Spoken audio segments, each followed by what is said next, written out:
Hey Run Junkies, last week the virtual guide for Run Disney's Wine and Dine Half Marathon weekend dropped, and I have to say, it looks a lot different this time around. If you've been following Run Disney Events for a while, you know that they took their printed guide and put it online completely, but now it's gone through a major redesign. Most of the information is still there, but not all of it, and it's organized quite a bit differently. The user interface is going to be great for mobile devices. This is a major change, and since Disney Resorts has recently updated their My Disney Experience app, it all kind of looks the same. Curl up with your favorite beverage and your laptop or your mobile device or whatever you need to do and really familiarize yourself with this guide. A lot is different. Also, if you want to help out your friends that are running this event, you might share this video with them as well. Okay, but here we go. Run Disney's Wine and Dine Half Marathon weekend runs from Thursday, November 1st to Sunday, November 4th. It includes a 5K, a 10K, a half marathon, kids races, and a 2-course challenge back-to-back the 10K and the half marathon. It also includes a health and fitness expo that runs almost the entire duration of this event. Now, before I get into the guide itself and what it says and all of the instructions that you need to know, I want to talk very quickly about how to navigate this site. From the guide homepage, you can get pretty much anywhere 2 different ways. There's a weekend itinerary right here on the guide homepage, so you can see at a glance the start times for all the races and the expo hours. Any of these links will take you to any of the detailed information from here. Or you can go to the tabs at the top detailing out events, transportation, expo, and reminders. So let's break this down by the order in which you would be using the information from this guide. Let's talk about transportation to the expo first. Buses run between the expo at ESPN Wide World of Sports and all of the resort hotels, including the Swan and Dolphin Hotel and Shades of Green. Now, if you're renting a car, I'm not going to get into that information here. Please check the guide. There's a lot of great information. There are a bunch of maps. Please check that information out. Disney Resorts and race organizers highly recommend that you take bus transportation between your resort hotel and all of the race venues, and I strongly agree with this statement. The bus system and that transportation organization is such a well-oiled machine with very few minor exceptions. It has worked perfectly for us every time we go down to a Run Disney event. One of the things that I've noticed is missing quite a bit from the virtual guide this time around is the detailed information about the day-to-day operations of the bus transportation system.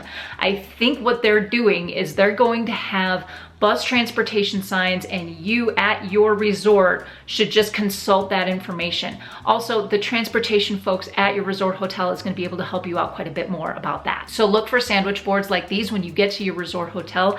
They will have the transportation information laid out for you throughout the weekend. Other quick notes about transportation. The buses do not run from race venues directly to the parks. They only run between the race venues and the hotels. Also, for the 10K and a half marathon, those are point-to-point races. They start at Magic Kingdom, they end at Epcot. If you are driving in, instead of taking that bus transportation, you have to park at Epcot. There is no parking at the Magic Kingdom parking lot. So you will have to park at Epcot and get on a bus there, and they will bus you up to the Magic Kingdom start line. So when you're planning those race mornings, make sure you plan in a little extra time if you are driving in for that. Otherwise, if you are going directly from a hotel, they will just drop you directly off at the Magic Kingdom start line. But now that we know kind of how to get around, let's talk about your next most important step, and that is picking up your bib, your t-shirts, and other great stuff from the Run Disney Health and Fitness Expo. You must pick up your bib no later than the close of the expo the day before your first race. There is no race morning bib pickup. Buses will pick you up at your resort hotel and drop you directly in front of the arena and pavilions, which is where you get your bibs, your commemorative items, and that's where the Run Disney merchandise store is located. So if you pre-ordered anything during the registration process online, that is where you pick that up, in the arena. One of the biggest tips I could give you about bib pickup is to print out your waiver ahead of time, sign it, and bring it with you. If you don't do this, it's not a big deal. They have kiosks and printers that you can print that out on site. It's one more line to stand in, and it's gonna take a little bit more time out of your day. So when you bring your printed waiver, sign it, and you must have a photo ID. If you are participating in the 2-course challenges, you will have your picture taken with that bib as well. Another quick tip I have is to take a screenshot with the registration page proof of time submission.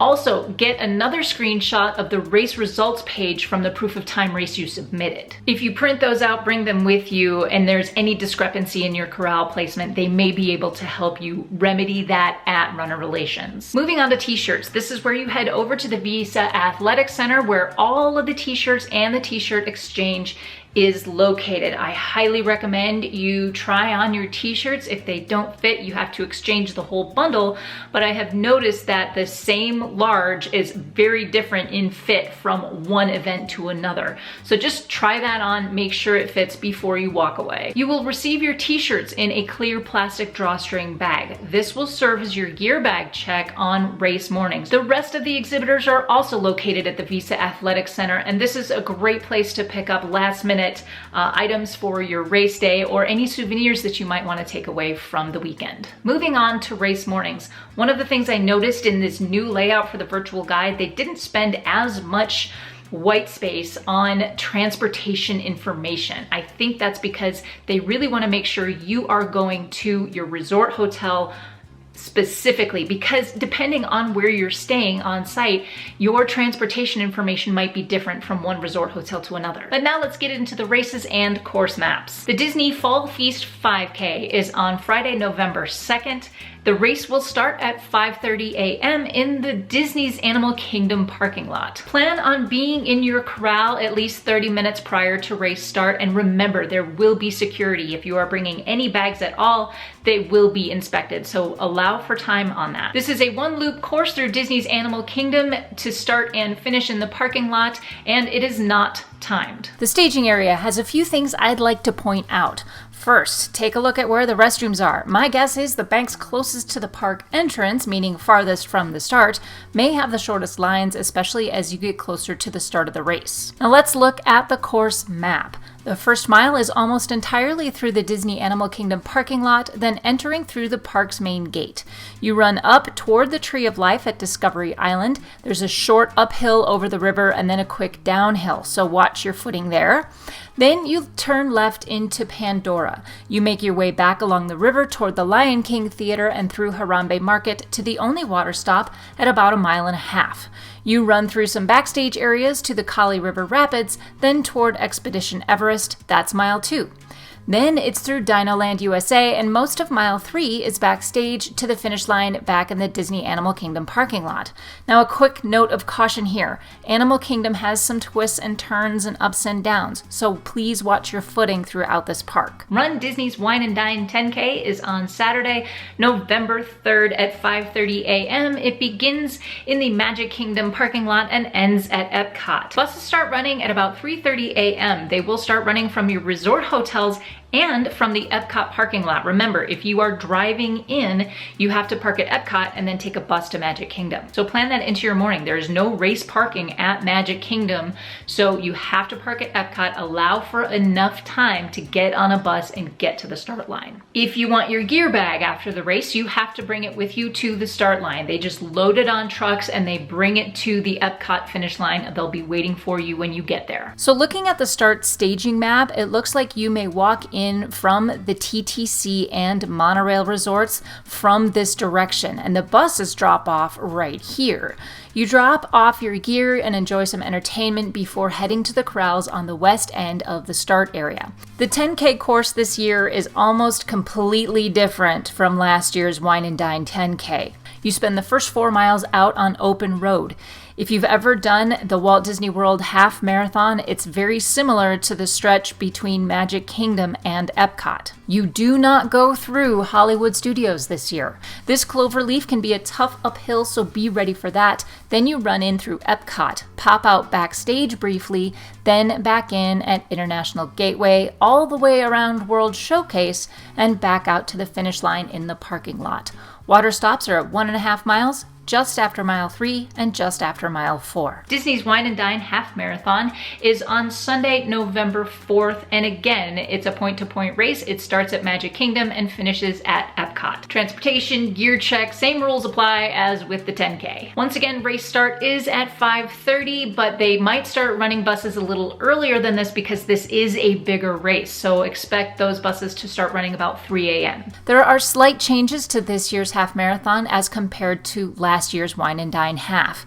Between the start line and about mile 4, you are on access and backstage roads. Not much to see, but they have been known to add some entertainment in this area. At mile 4, you drop into Animal Kingdom near Harambe Market, then drop down into Pandora, back up to Discovery Island and past the tree, then out through the backstage door at Dinoland.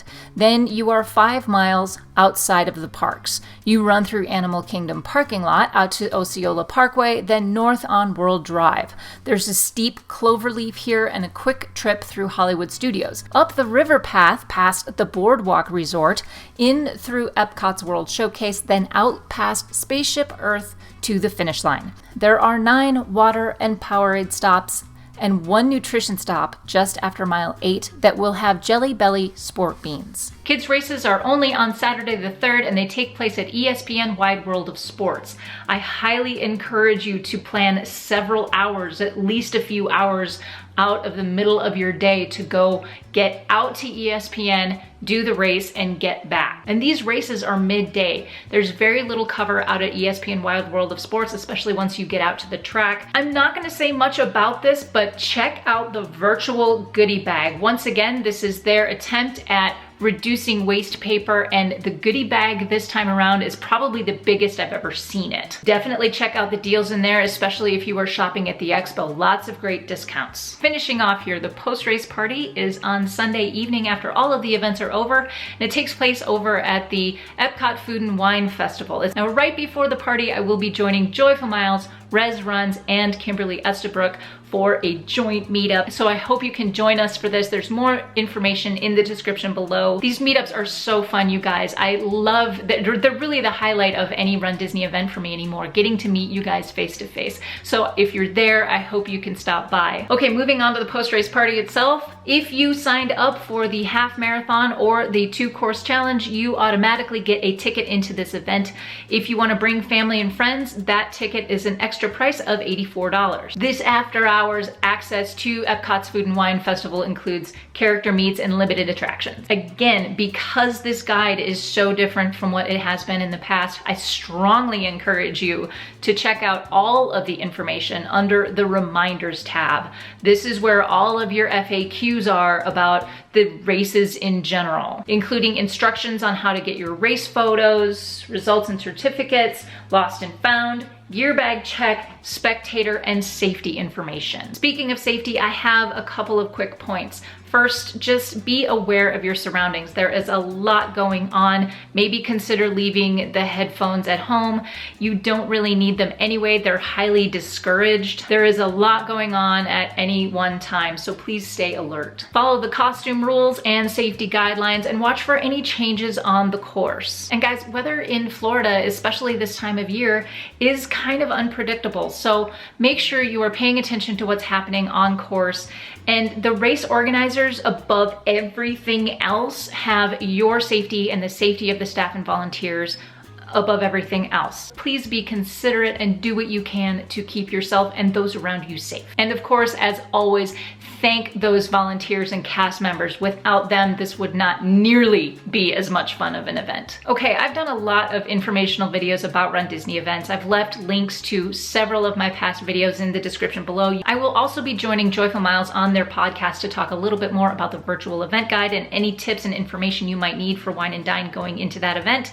So I hope you check that out as well. I think that's going up next week. But that is it for the 2018 version of the Run Disney virtual guide from the Wine and Dine Half Marathon. If you have any questions or comments, please leave them in the comment section down below. My question for you today is this: are you participating in any of the events at Wine and Dine? If so, let me know that in the comment section as well. That is it for me today. Vlogtober continues tomorrow with a conversation I had with Laura Bowers from Joyful Miles, not necessarily about Run Disney stuff, but we had a great chat, so subscribe and come back for that. If you like this video, please hit that thumbs up. That's it for me today, you guys. Until tomorrow, go find your awesome and happy running.